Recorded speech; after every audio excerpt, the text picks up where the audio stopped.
Well, for John Oakley and his family, teaching is a family business. John himself has taught in Spokane Public Schools for 35 years. The past 12, he has been a beloved PE teacher at Sacajawea Middle School. And last month, he announced a devastating diagnosis that he has ALS. KXLY4's Caiti Currey is now live with John's powerful message and his endless gratitude for the community's support. Caiti? Nadine, John Oakley didn't want this story to be about him. In fact, when we were setting up the story, he made me promise that if I was going to do it, it was going to help his students and raise awareness for ALS. Well, since being diagnosed with ALS about 2 months ago, John has lost about 30 pounds and a lot of the motor skills in his hands. Whereas physically he is changing, he wants to make sure everyone knows that he is fighting, but most importantly, he is living.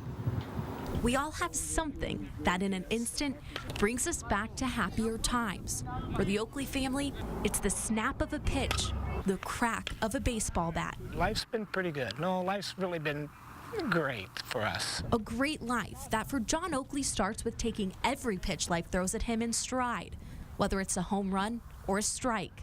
I lost a lot of fine motor skills in my hands. That's where we kind of noticed. After weeks of ruling out other possible illnesses, came the confirmed diagnosis, ALS. A fatal diagnosis with an expected lifespan of 2 to 5 years. When I got the news, it was kind of, it was like a punch to the gut, but just, kind of just repeatedly. A fatal diagnosis, but not a life sentence. How do you look at life? Stay positive, because sitting about and around worrying about it doesn't do you any good. All it does is just bring you down, and that's not healthy. A small sentiment to how John's boys say he's always lived. It's been incredible to watch him be so positive. John will continue to teach and coach baseball as long as he can. Sack on 3, 2, 3, sack! Adjusting to the changes as they come. His wife says every day is a new normal. His students, or his kids as he calls them, are still a top priority. I can give them a glimmer of hope that things are okay. There's always a better tomorrow. If things look down today, keep pushing forward. Don't give up. Don't ever give up. Good job. All three of us are teachers now, and I think you hope you make that impact. We just don't ever necessarily get to know that we're making that impact. 35 years in the classroom. How do you begin to measure it? Good job today. Keep going. Over the last few weeks, there's been an outpouring of love expressed through notes, ice bucket challenges, and a GoFundMe page set up to help John, Adam, and Aaron fulfill their lifelong bucket list to go to every Major League Baseball stadium. The goal, $10,000. In a week, $20,000 in donations poured in. The biggest part for me, though, is just the trip with the boys. They are by far my best friends. It's those best friends that make the thought of goodbye so difficult.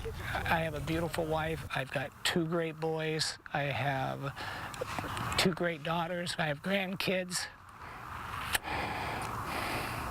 And really, by rights, probably the only regrets I have is I don't get to see them grow up maybe as old as I want them to be.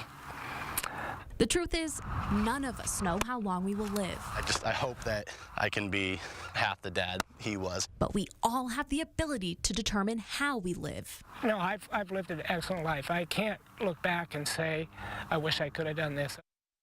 An incredible guy. Now in August, John, Aaron, and Adam are going to be flying across the country to make a pretty big dent in their bucket list. They will visit 5 stadiums and the Baseball Hall of Fame, and we have attached a link on our website for the GoFundMe page on KXLY.com. Reporting on the Skydeck tonight, Caiti Currey, KXLY4 News.